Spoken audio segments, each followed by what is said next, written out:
Terus bagaimana? Terkadang ketika kita tidak mau dibukakan pintu, tak buka kali-kali itu pintu.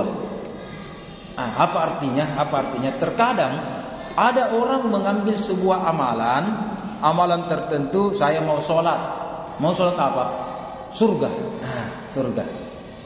Cocok kalau ada orang sholat mau surga? Secara agama sebenarnya cocok. Cocok ji. Iya kan? Betul saja itu. Tetapi kalau kita belajar ilmu hikmah, bahwa itu belum cocok atau belum tepat. Coba sholat kita, baik kita bahasa Indonesia dalam hati diucapkan atau di dalam hati, apa biasa sholat kita? Usolli, kita berniat apa?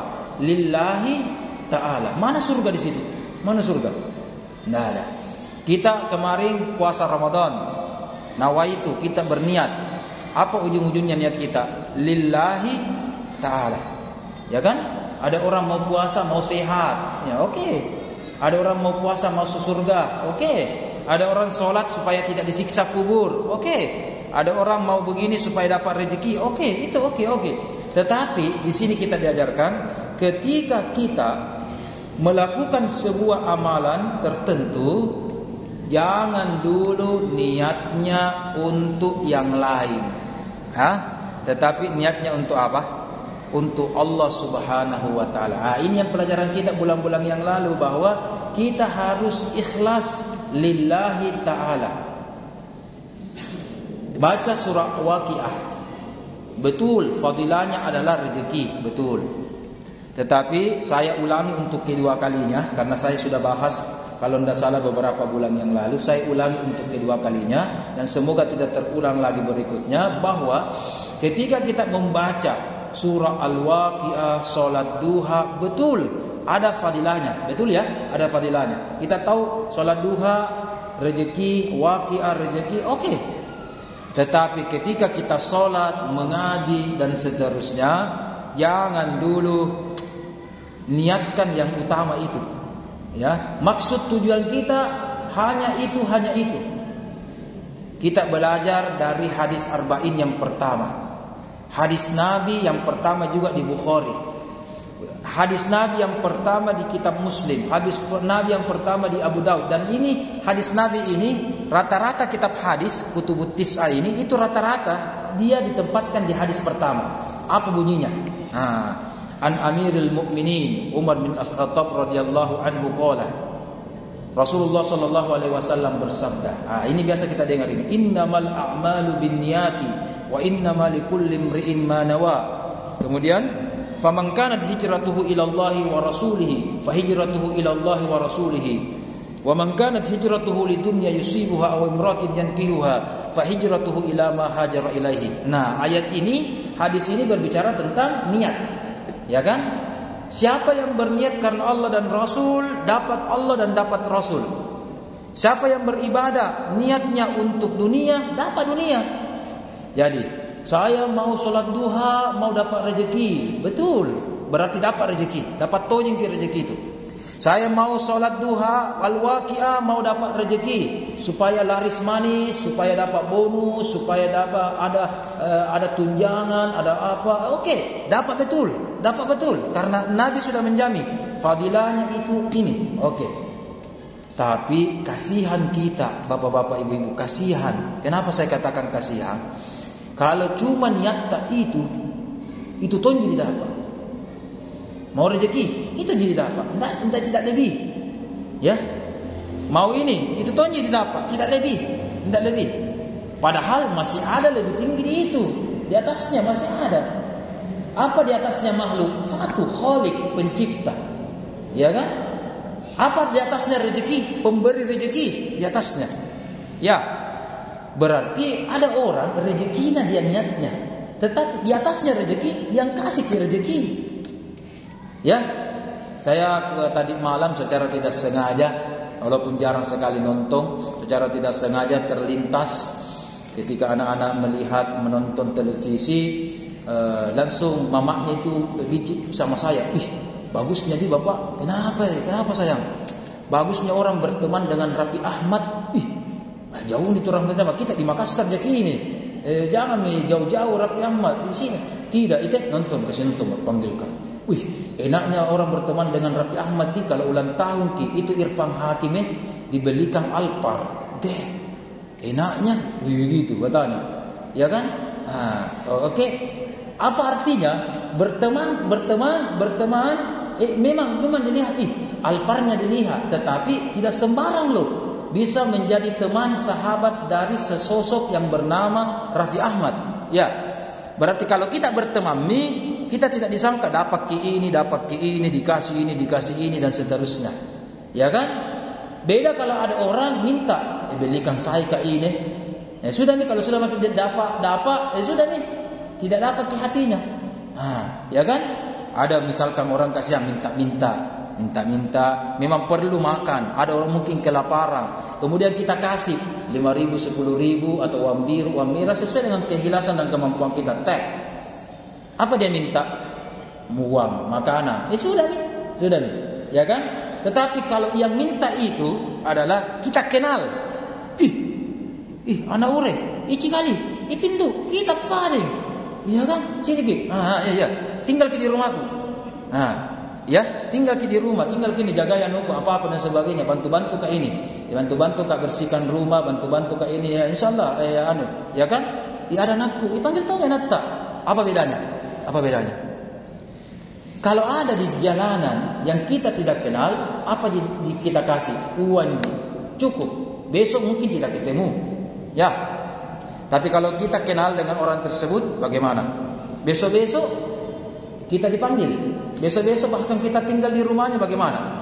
Ya kan? Kalau kita nilai uang 50, uang 100 satu kali dikasih orang-orang tersebut daripada tinggal di situ. Bahkan ada istriku, ada anakku, dikasih sekolah juga anak. Ya. Berarti kita dapat hatinya, kita kenal. Ya. Di sini Ibnu Athaillah, Abul Hasan Asy-Syadzili dan Imam Ahmad Zarruq penulis kitab ini itu mengajarkan kepada kita bahwa kenali Allah. Ya, kenali Allah, ma'rifatullah namanya, kenali Allah. Kalau kita kenali Allah, makhluk yang lain kenal kita. Oke?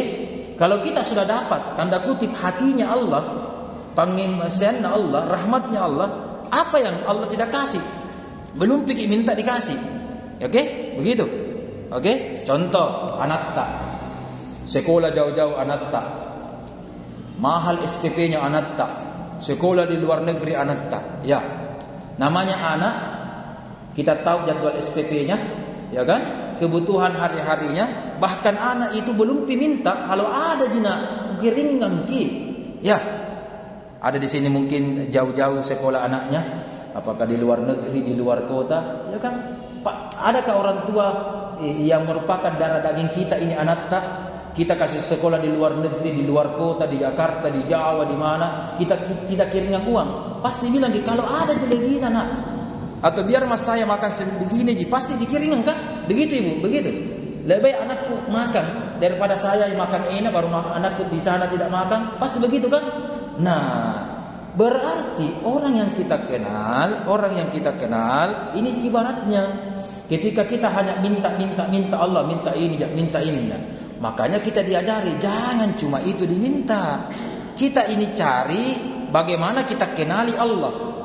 Kalau kita kenali Allah, apapun kita minta itu insya Allah bisa. Apapun yang Allah bahkan belum minta dikasih memang, bahkan terbetik di dalam hati. Ada tuh biasa, ada mungkin bapak-bapak, ibu-ibu pernah mengalami, ada biasa terbetik di kodong. Misalkan ada terbetik dalam hati, mau makan mangga, tiba-tiba ada penjual mangga lewat, penjual sayur bawa ki mangga, atau tiba-tiba dapat ki rantang, bingkisan, kantong-kantong mangga dan seterusnya. Pertanyaannya, ini masuk akal atau tidak masuk akal? Jawabannya tidak masuk akal. Tapi kenapa terkadang ada kejadian-kejadian begini di dalam kehidupan kita? Itu ada Allah kita, ada Tuhan kita yang Maha tahu. Mau ki begini tiba-tiba ada tonji rezeki ada tonji. Ya kan? Mau ki kasih kawin ada tonji uanna, mau ki kasih kayak begini ada tonji, betul, ada tonji itu. Ya, makanya ibu-ibu berdoalah supaya hidup pas-pas ibu-ibu. Ya. Kalau lebih bahaya orang kalau hidup lebih-lebih, biasa mewah-mewah. Biasa juga boros ki, biasa juga mubazir ki kalau lebih. Jadi doa ibu-ibu adalah doa pas-pas. Ya, pas mau beli HP, pas-pas ada uang. Ya bagaimana? Bagus gitu? Pas mau beli, ada kebutuhan tak mau beli motor, pas-pas ada juga uang. Nah begitu, ya kan? Ada itu bagus itu pas-pas daripada kurang ya.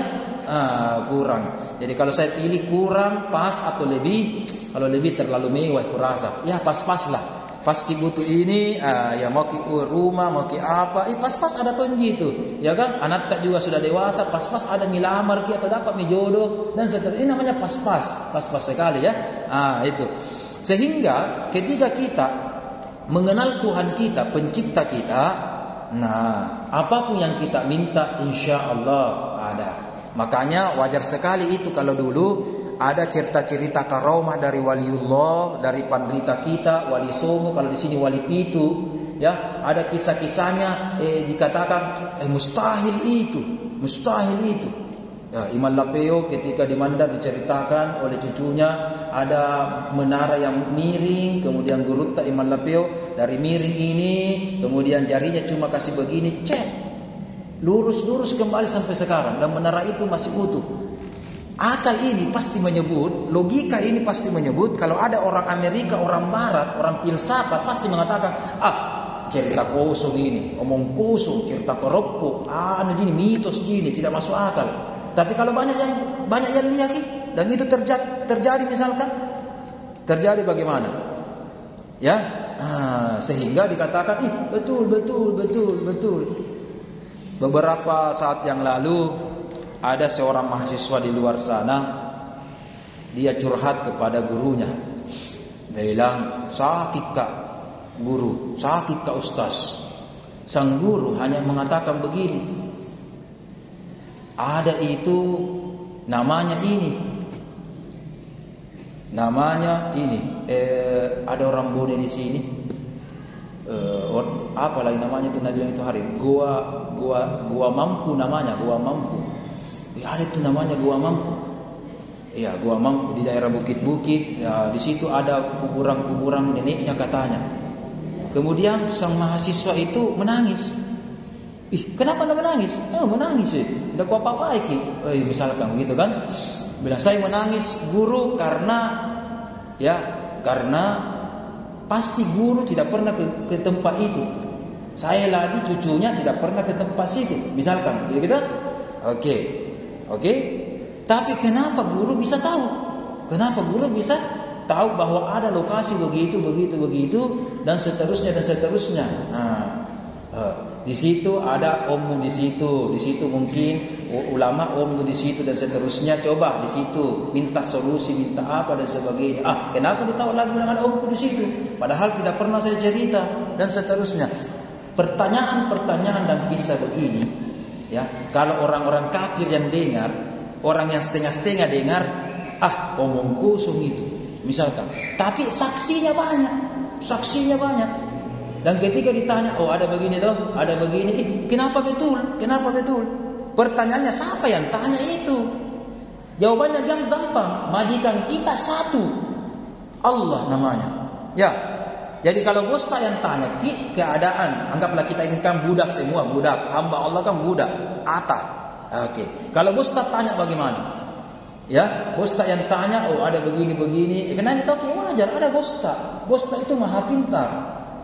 Cuma 01 yang tahu Makanya kalau kita ini masuk 01 itu, kalau dulu waliullah, ya nabi-nabi dan seterusnya, kenapa mereka tahu hal-hal tersebut? Kenapa bisa berdoa begini seketika dikabulkan? Ya kan? Itu untuk darurat. Dan tidak semua juga doa-doa begitu diperlihatkan oleh orang lain. Saya teringat di kisah itu manaqib dari Syekh Abdul Qadir Jailani, guru dari Abdul Hasan Asyazili. Di suatu ketika ada pertemuan ulama. Ya kan? Pertemuan ulama-ulama. Syekh Abdul Qadir Jailani hanya berjalan kaki.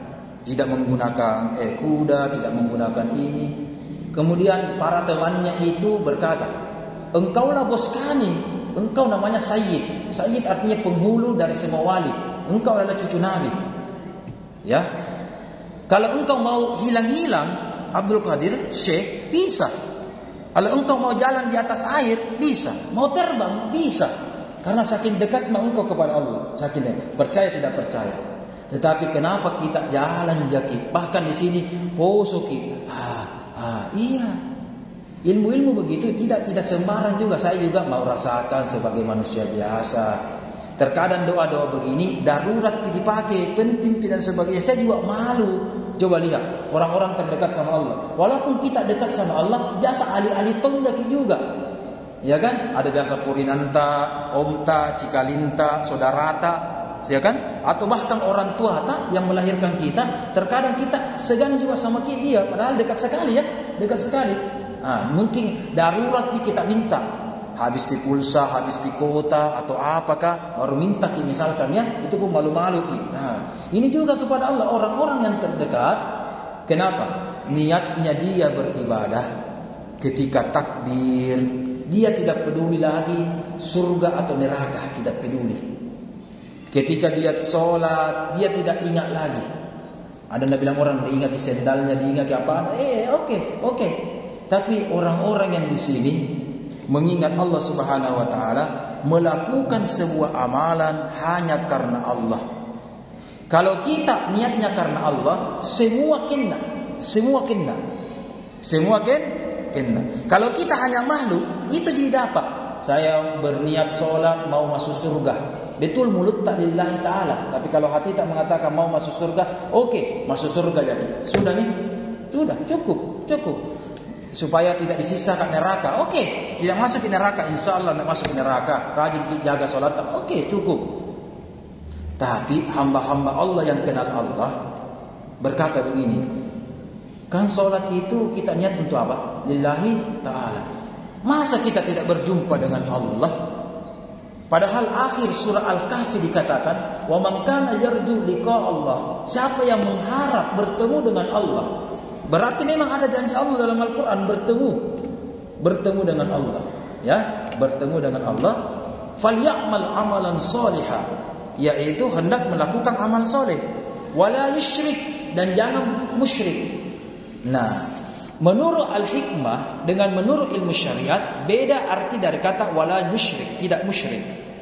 Kalau ilmu syariat apa dimaksud tidak musyrik? Ya, ada jima-jima yang begitu, oke. Itu tidak musyrik kan? Ada biasa mantra-mantra, ada pengisengan, jangan begitu. Oke, tidak boleh berdua ya. Itu namanya tidak musyrik. Tetapi ilmu hikmah itu lebih tinggi lagi. Kita sholat, apa musyriknya sholat? Tidak ada. Ya, tidak ada musyriknya sholat. Beda kalau kita ada sesajen, ada kita sembah-sembah, ada bawa darah, bawa apa, kemudian apalah begitu. Ya kan? Musyrik. Ada jima-jima, ada pohon-pohon karamah, kita yakini kehebatannya melebihi bahkan Allah. Itu kan musyrik. Sebagaimana dulu jahiliyah menyembah patung, menyembah berhala, itu kan musyrik. Nah, sholat, apa musyriknya sholat? Kalau menurut al-hikmah, musyrik terkecil adalah apa? Al-Ghazali menjelaskan, asyirkul asghar, syirik atau musyrik yang paling kecil adalah ar-riya fis salati fil ibadah. Riya saja ketika kita sholat. Menurut ahli hikmah Ibnu Athaillah Al-Ghazali juga mengatakan itu adalah musyrik. Padahal kita sholat, jadi apa salahnya sholat, kita puasa, kita mengaji, kita apa, ya kan? Tetapi ketika niat kita, masya Allah, bukan karena Allah, itu musyrik terkecil. Dan itu musyrik halus, musyrik yang paling halus, musyrik paling halus di dunia. Ya, kenapa? Kita sholat mau Allah, ya, kita sholat karena Tuhan kita Allah, pencipta kita Allah, yang suruh kita sholat Allah, tubuh yang kita pakai sholat Allah. Ternyata niatnya bukan karena Allah. Coba bayangkan, tubuh ini semua, napas, tubuh, ya kan, semua, ya, unsur-unsur yang ada di tubuh kita, tanah ada unsur angin, unsur api, unsur apalagi air, semua unsur-unsur ini bukan kita punya. Betul? Siapa penciptanya? Tentu kita tahu, Allah. Nah, ini semua kita pakai, tetapi bukan Allah kita cari. Malu dong. Ya. Kalau kita pakai tubuhnya Allah untuk cari dunia, ya kan? kita cari untuk ini, bukan ini yang ciptakan kita. Kita harus anak ayam kembali kepada induknya. Kita juga diciptakan oleh Allah, mau juga kembali kepada Allah dan kenalilah Allah, ya. Dan ilmu ini bapak-bapak, ibu-ibu dan saudaraku semua, ini penting. Kenapa? Dulu lebih dari 10 tahun yang lalu ada anak muda di sana yang ingin mempelajari tasawuf. Maka sang guru bertanya, "Nah, muda injiki belum pikir bahkan menikah, masih mahasiswa, ya kan? Istilahnya bilang orang masih biru pantatta, masih masih sedikit garam dimakan." Ya, ilmu ini dulu dipelajari banyak orang tua, pi. Kenapa? Ya, biasanya kalau orang tua persiapannya sudah bagus, ya kan, menghadap kepada Allah, tapi belum tentu orang tua lebih cepat meninggal. Banyak itu bahkan lebih muda meninggal, ya kan, tidak tahu. Dan orang tua juga ya banyak pertimbangannya, banyak pengalamannya, ya kan? Nah, oke, dan seterusnya. Tapi engkau wahai anak muda, baru usiamu 22 tahun, 23 tahun, kenapa mau mempelajari ini? Bahkan mau menulis, mau belajar, mau memasuki dunia ini. Iya Pak Kiai, betul. Kita adalah anak muda, betul. Justru anak muda ini butuh pelajaran begini. Bukan karena mau mati. Iya, betul juga. Kita belajar ilmu ini karena mau mati, mau mengenal Allah. Oke, betul. Tetapi kita di dunia ini justru anak muda itu, ya, justru anak muda itu yang gampang terpengaruh. Ilmu ini adalah rem cakram supaya kita tidak gampang terpengaruh. Bagaimana beradab, bagaimana berakhlak, bagaimana beribadah dengan benar, ilmu ini yang dipakai. Kenapa? Ilmu ini mencari kebenaran. Dan tidak ada yang tahu kebenaran hakiki kecuali satu, Allah Subhanahu wa taala. Maka ilmu ini adalah ilmu para pencari Tuhan. Ya, para pencari Tuhan, inilah ilmunya, ilmu ini, hikmah ini. Cuma saya harus katakan, saya kasihan kepada saudara-saudara kita di luar sana, ya, aliran-aliran tertentu yang alergi terhadap ilmu ini. Padahal ilmu ini tujuannya cuma satu. Kemarin kita sudah pelajari. Apa itu tasawuf? Bagaimana keadaan hati ini bersama Allah, ya, bersama Allah. Sekarang kita belajar tasawuf, tapi kalau hati ini dan pikiran ini bukan Allah diingat, bukan belajar tasawuf. Secara zahir, ya, oke. Kita mungkin ada di toko, kita mungkin ada di kantor, kita mungkin ada di bank, kita mungkin ada di pasar. Walaupun kita berada di kantor, di tempat masing-masing, tetapi walaupun itu bukan masjid, tapi kita ingat Allah, itu tasawuf. Itu tasawuf, ya. Kalau di masjid tapi tidak ingat Allah, itu bukan tasawuf. Tapi walaupun kita di pasar, di mana, ya kan? Bahkan sementara membersihkan got, membersihkan WC, tapi hati ini mengingat Allah, itu tasawuf. Itu tasawuf. Maka ilmu ini bukan berbicara tentang apa yang diucapkan, ya, apa yang didengarkan. Maka ilmu tasawuf pada mulanya adalah apa yang kita rasakan bersama Allah Subhanahu wa taala. Kenapa? Coba lihat orang Madang itu, Madang. Ada nadanya? Tidak ada. Orang Madang lidah ini berucap? Tidak ada. Apa mami tidak dapat? Ini mami. Ini dengan hatinya mami. Ya, oke? Nah, kalau begitu kita tidak terbiasa dalam keadaan begini, apa yang kita dapatkan? Apa yang kita dapatkan? Sekarang untuk pertama kali saya sampaikan bahwa untuk melatih ilmu spiritual kita, terkadang ada namanya kita harus belajar olah nafas. Apa dimaksud olah nafas? Coba kita dalam pelajaran MTQ ketika ada orang tilawah, atau misalkan ada azan, kita azan yang paling sederhana. Bagaimana kalau kita azan? Ya, ada Pak Ustaz tadi, Pak Haji, bapak-bapak kita yang gemar sekali azan. Bagaimana orang tarik azan? Tarik nafas, kemudian dia Allahu Akbar. Bagaimana kalau ada orang tarik orang azan begini? Kemudian tarik nafas, ya. Allahu Akbar, Allahu Akbar. Bagaimana? Pasti tidak kan? Dia akan akan bernapas atau akan membaca sebuah lafal sampai akhir nafasnya. Makanya ada namanya teknik tahan napas. Ya, Allahu Akbar, nyata. Hayya 'alas shalah, sampai habis napas kita. Iya kan? Begitu kan? Enggak ada itu. Hayya 'alas shalah. Tidak kan? Sama kalau kita imam kita Bismillahirrahmanirrahim, tarik nafas lagi. Iya kan? Bismillahirrahmanirrahim, tarik nafas lagi. Iya kan? Seakan-akan kosong. Bagaimana? Salah satu ilmu hikmah itu adalah metode menahan nafas. Kenapa metode nafas itu penting? Karena nafas ini sebentar atau lama pasti akan meninggalkan kita. Iya. Apakah sebentar, besok, dan semoga insyaallah semua panjang umur semua di sini. Tapi cepat atau lambat, bapak-bapak, ibu-ibu yang saya hormati, nafas ini pasti sudah tidak akan bergerak. Oke? Ada orang ketika sudah tidak bernapas, panik. Tak lupa namanya, meninggal dalam keadaan lupa. Oke? Satu.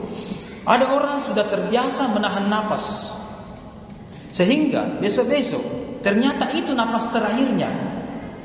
Tidak panik. Kenapa tidak panik? Ingat ada peribahasa mengatakan ala bisa karena biasa. Oke? Ada orang kalau tidak bisa bernapas begini, panik nih, poso nih, sembarang pikir. Apalagi mohon maaf kalau ada toto aku di sini yang penyakit asma kasihan, ya kan? Bagaimana itu nafas, ya kan? Satu. Oke. Tetapi kalau kita sudah terbiasa, ini nafas terakhirku misalkan, kita sudah tidak berpikir yang lain-lain. Karena kita sudah terbiasa olah nafas, dan kita terbiasa olah nafas kapan? Zikir atau mengingat Allah. Nah, ketika itu adalah nafas terakhir kita, mau makin mengisok begini, tidak bisa makin. Berarti tidak ada mindalena itu. Tidak ada mindalena. Selama kita sekarang masih bisa begini mengisok, ya kan? Berarti masih ada rezeki oksigen yang Allah kasihkan. Tapi kalau tidak bisa begini, berarti itu nafas terakhir, itu udara terakhir. Ada orang panik nih. Ya, ada orang panik nih, sembarang ini pucaknya apa dan sebagainya. Maka orang yang dekat kepada Allah, makanya ada orang ketika nafas terakhirnya, atau orang kita biasa melayat sambil senyum dia tidak panik itu, tidak panik. Ini nafas terakhirku, tersenyum nih, sebentar lagi saya akan menghadap kepada Tuhanku. Berarti dia ingat apa? Allah. Nah, ingat Tuhan. Ada orang panik. Bagaimana anakku kalau masih kecil meninggal kah? Istriku apa nih? Bagaimana nih anuku? Ya kan? Tidak ada menjaga ya apa? Itu nak pikir, panik, khawatir. Makanya ada orang hembusan nafas terakhirnya kepanikan, kekhawatiran, kesedihan. Ya kan? Kenapa? Itu nak pikir dunia. Sekarang kita belajar. Sekarang otak dan kolbu ini belajar bahwa jangan terlalu pikirkan dunia. Kenapa? Allah bisa karena biasa. Ketika nafas terakhir Allah berikan kepada kita, kalau kita terbiasa dunia, ini yang paling terakhir kita ingat. Ini paling terakhir kita ingat dunia. Tapi kalau kita sudah terbiasa Allah dari sekarang, dan kita latih ketika zikir sambil tarik nafas, sambil olah nafas, hembuskan, tarik, tahan, ya kan? Maka itu kita sudah terbiasa mengingat Allah. Besok-besok kita sudah memiliki nafas terakhir, ingat ini latihan. Latihannya ini.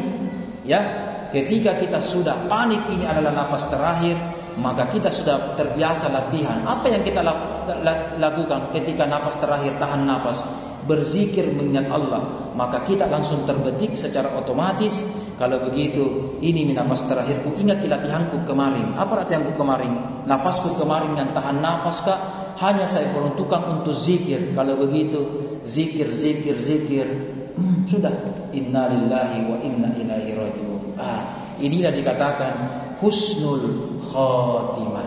Dan pelajaran ini tidak kita dapatkan di ilmu fikih. Dan pelajaran ini secara khusus kita tak dapatkan di pelajaran-pelajaran yang lain. Hanya kita dapatkan di pelajaran al-hikmah ini. Kenapa? Al-hikmah itu berbicara tentang halus. Ada jenazah. Secara zahir ada kan tubuhnya. Ya. Tetapi kenapa tidak bergerak? Berarti halus sunnah tidak ada. Ya. Secara zahir ilmu fikih itu adalah ilmu nampak. Apa isinya? Ini ilmu-ilmu spiritual. Ya, ilmu-ilmu spiritual. Tadi kita berikan contoh salat. Salat kan dipelajari ilmu fikih, ilmu syariat. Tetapi ilmu hikmah mengajarkan kepada kita apa? Salat yang bagus adalah tidak berbicara lagi begini.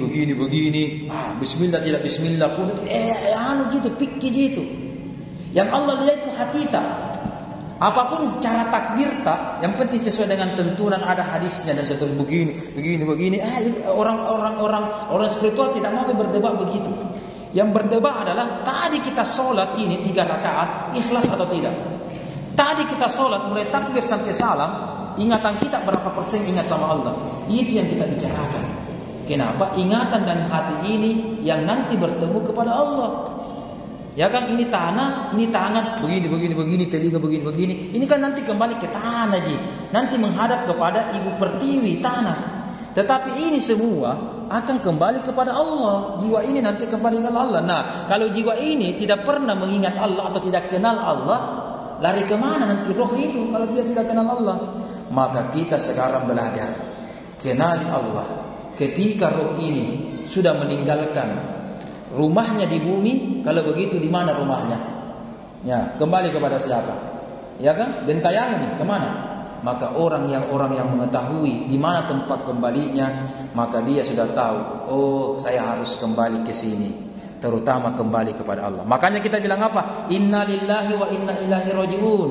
Kita semua dari Allah, kembali kepada Allah karena sudah kenal Allahnya. Yang jadi masalah kalau kita semua atau mungkin saya juga belum mengenal Allah. Kalau begitu, besok-besok hembusan nafas terakhir, roh ini kembali kepada siapa?